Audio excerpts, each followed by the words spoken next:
When you arrive, you're going to park your car, and then when you've got to the ketch rigger, you're going to leave it to your port and walk around the building and find our offices.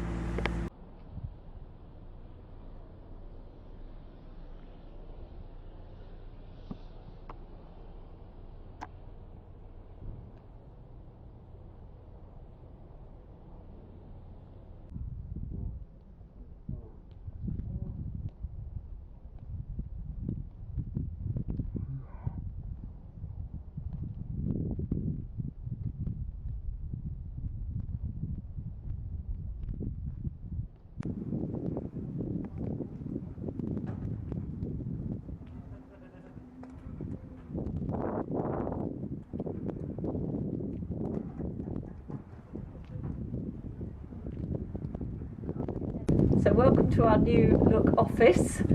When you come in, your boat paperwork will be all here, so pick up the one that for your boat, and then it'll have all the details inside. The office staff will still be here to help you through with anything. Your new look boat pack. So you're going to, having picked up your boat, it's going to have details of where the boat is located, the marina gate code and the marina Wi-Fi code. There's going to be some details about the yacht here, along with what we would want you to do at the end of your charter.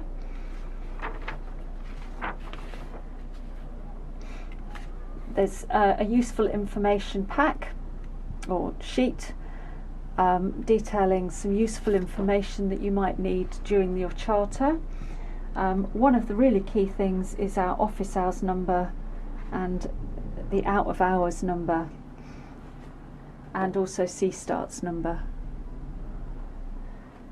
Then you've got the actual details of the boat and your handover paperwork. So when you go down to the boat, you just need to make a note of any scuffs or scratches that you can see on the outside of the yacht, and any notes that you have to do with the inside of the yacht, just mark on here. Once you're happy with that, a little signature. Run through the inventory on the boat. The red items are your safety stuff. Once you've been through this, and it does go on to 2 pages, ring the office and our fleet team will come down and talk you through from the pontoon anything else that you need to know.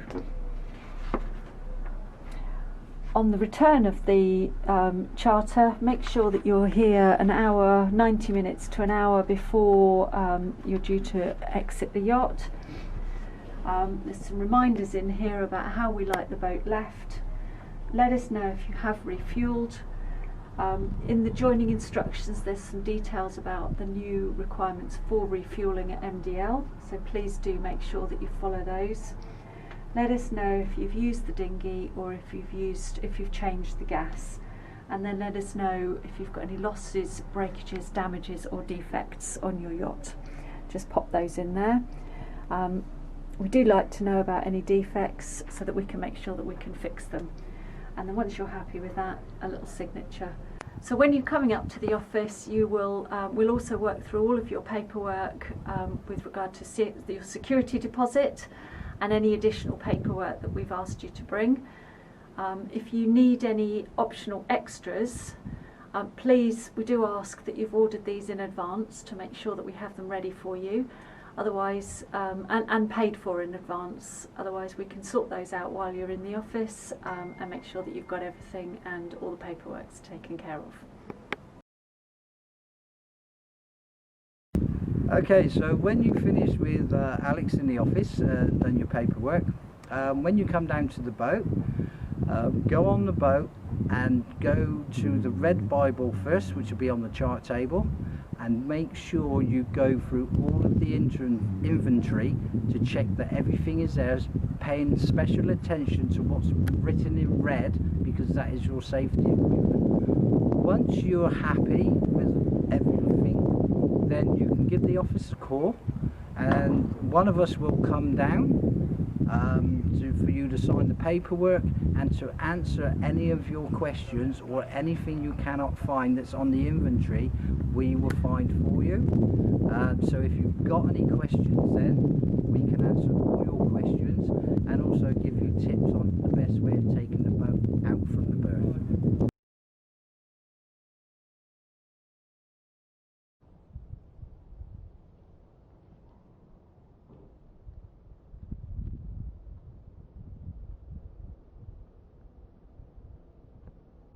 Hi, my name's Andy. I'm one of the fleet engineers. So when you first come down to your boat, on the chart table will be a red folder. This is what I call the boat Bible. In the folder will be all the information about the boat and all the certificates needed on the boat for charter. So when we first open the book, it will have obviously the boat name, and then obviously the boat notes and ship's papers. On the next page will be the yacht specification, which gives you the yacht name, type of boat it is, year of build, the lengths, drafts, beams, also call signs, MMSI number, cell number, and also importantly the diesel capacity and water capacity, especially if you're doing any long passages. On the next page we have 2 pages which is telling you where all the equipment is you need to know on the boat, as in batteries, engine, how to start, stop, where the shut-off valves are, obviously where the emergency tiller, life raft, how to use the water tanks, the anchor windlass, and also the mainsail, how many reefs it's got, storm jib, and the helm. So all the information about the boat is on these 2 pages. On the next page we have a diagram showing you where all the through hull fittings are, as in head sinks, outlets, toilet inlets, speed transducers, so you know if you get any leaks on the boat, have a look round by where the through hull fittings are or anything like that. On the next page, which is an important one, is one again showing you where all the safety equipment is on board and where it's stowed.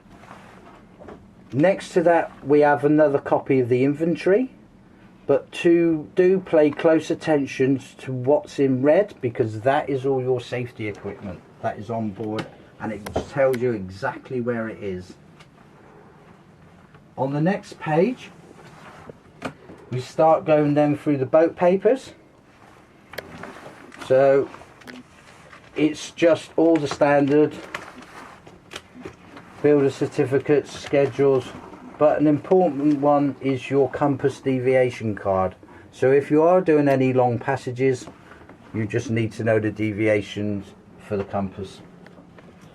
Apart from that, it is just all the certificates for all the safety equipment, and shows you that they're all in date and they've all been tested. Welcome to Appaloosa. Obviously the first thing when you do on the boat is just make sure the batteries are turned on. When you do get on the boat, it will be turned on. On this particular boat there's only one battery key, and it's underneath the chart table just here, so that battery needs to be switched on. So obviously when you're in the marina, you leave the boat and go ashore, you can turn the batteries off by underneath here. In the event of the engine start battery going flat, there is a cross connection switch which is underneath the starboard side of the saloon where the batteries are. The battery key is here, so if you need to cross connect and link your batteries together, just the key in, turn it on, then you'll be able to start your engine. When your engine's running, just turn the key off and take it out.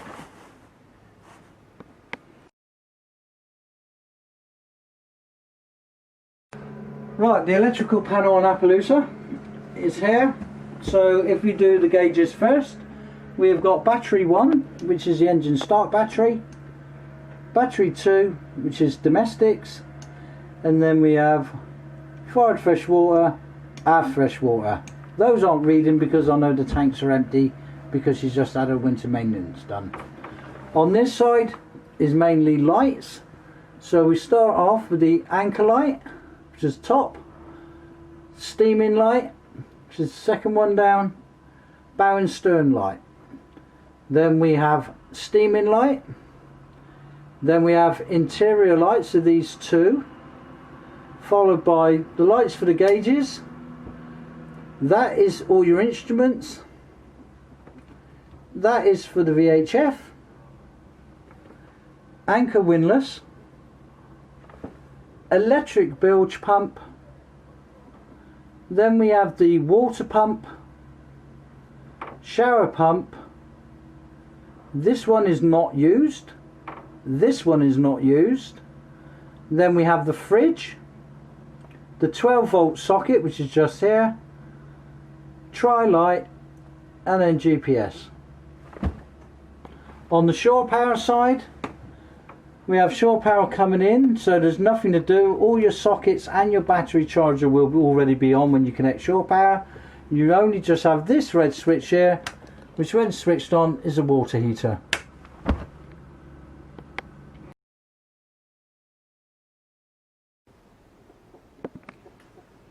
On Appaloosa we have two water tanks. There's one up in the bow and one in the port aft cabin. So in the event of running out of water on one of the tanks, just down here we have a changeover valve. It's just one valve, so you don't switch anything off. It's just a case of hand down and turn it to there, and that will change you over to the other water tank.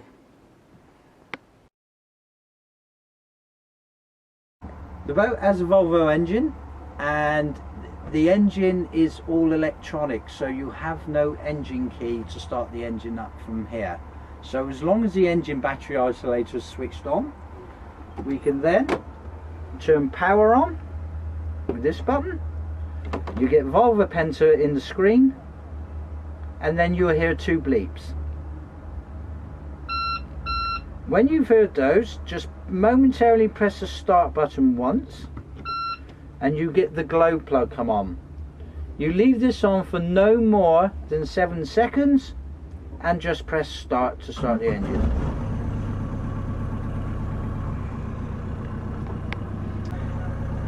To stop the engine, you press and hold the stop button. Don't just press it, press and hold till the engine stops. When the engine has stopped, you can turn the power off.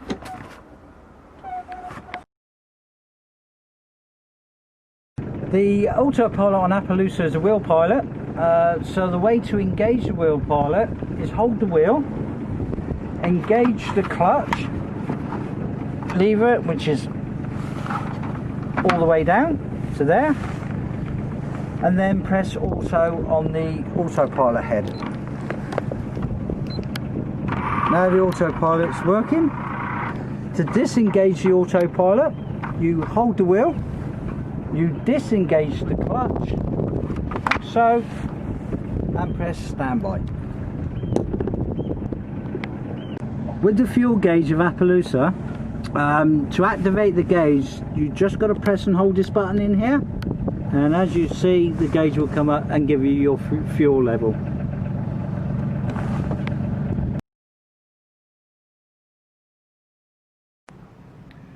On Appaloosa, it's a slab mainsail, so you have 3 reefs. Reef 1 and 2 are single line reefing, so they're controlled from the cockpit, but reef 3 is a conventional reef, so you need to go up to the gooseneck, hook it onto the ram's horns, and then pull in on the clew line. The genoa is a standard genoa on the furling system, so please, when you're furling the genoa in, please do not put it onto a winch. If you have problems with the furling system and you cannot pull it in by hand, then there must be a problem. If you can't see what the problem is, drop the genoa onto the deck, give us a call, and we will sort it out or talk to you through it on the phone. Please do not try and winch the genoa in on a winch, because you could cause more damage.